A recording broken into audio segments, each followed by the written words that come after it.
जिन्होंने चौधरी ओम प्रकाश चौटाला की पीठ में छुरा घोंपा है, जो चौटाला साहब के नहीं हो सके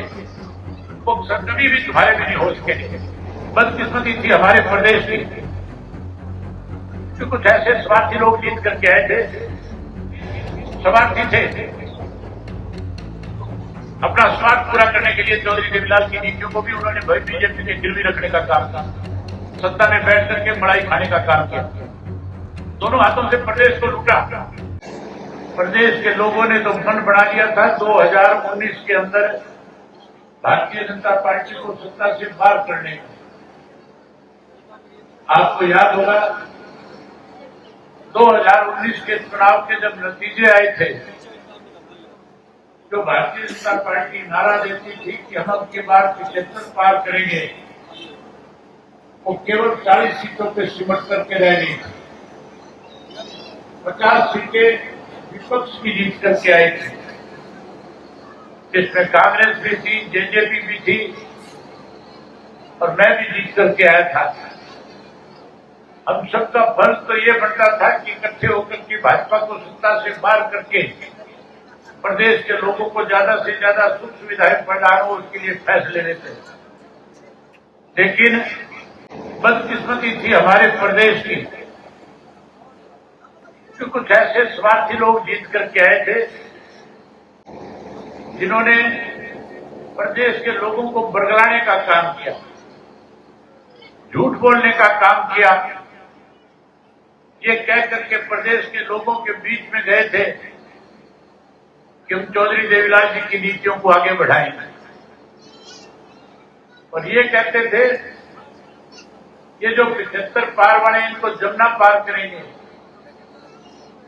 और यहां तक भी झूठ बोलते थे और कहते थे कि जाट आरक्षण आंदोलन के दौरान भारतीय जनता पार्टी की सरकार ने जिन 32 नौजवानों को कत्लेआम किया है, हम उसका जांच कराएंगे। कत्लेआम करने वाले भारतीय जनता पार्टी के लोगों को और अधिकारियों को जेल की सलाखों के पीछे भेजेंगे जिन्होंने ये गलत काम किया। आप लोगों ने विश्वास कर लिया, भरोसा कर लिया और 10 सीटें जीत करके दे दी। उनका फर्ज तो ये बनता था कि चौधरी देवीलाल की नीतियों को आगे बढ़ाते, बीजेपी को सत्ता से बाहर करते, खुद सत्ता में आते,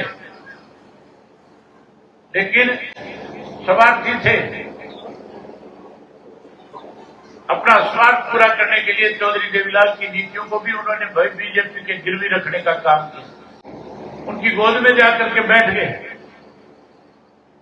और 4.5 साल तक सत्ता में बैठ करके मलाई खाने का काम किया, दोनों हाथों से प्रदेश को लूटा। हम लोग आपके बीच में आते थे, कहते थे ये बड़े स्वार्थी है, जिन्होंने चौधरी ओम प्रकाश चौटाला की पीठ में छुरा घोंपा है,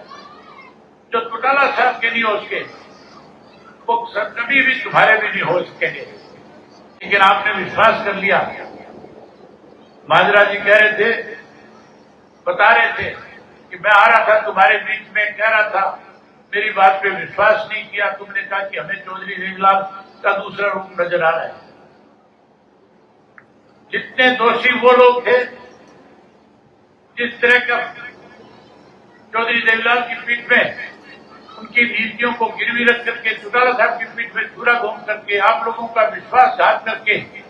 सत्ता में आए, 4.5 साल मलाई चाटी इस प्रदेश की,